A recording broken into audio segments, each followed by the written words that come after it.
Chairman, thank you so much. I come from the private sector, so when I come to the House and I listen to the debate going back and forth, I almost feel like I'm somebody not from a different planet, but from a different galaxy.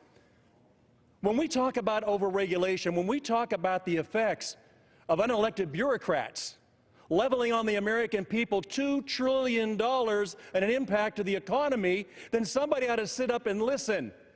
All we're talking about is scrutiny. Scrutiny of any piece of legislation, any executive order that comes out that's going to have an impact of $100 million or more on the economy. Now, around here, $100 million sounds like nothing.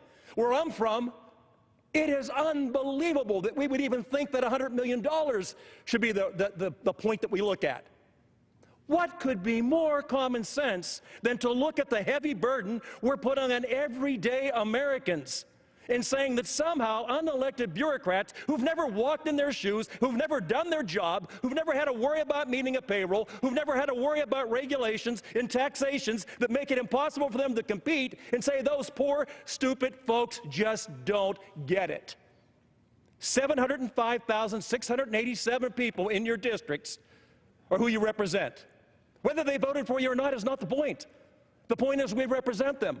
Why in the world would Congress cede its power to the executive branch and to unelected bureaucrats to determine what the American people are going to be burdened with? It is just common sense. Why can we not see what is right in front of us right now? I invite you to please go home to your districts, walk in those shops, walk in those little towns, talk to those people and find out the two things that really inhibit them from being successful are overtaxation and overregulation. We can handle both those things right here in the people's house. This is not a Democrat house. This is not a Republican house. This is America's house. We should be looking at things that benefit the American people. If we truly want to act in a bipartisan way, then let's stop this back and forth debate about what Republicans want, what Democrats want, and let's talk about what's good for the American people. That's who sent us. That's who the responsibility is that we have on our shoulders. If we can't do that, we ought to go home. I thank you, and I yield back. Gentleman from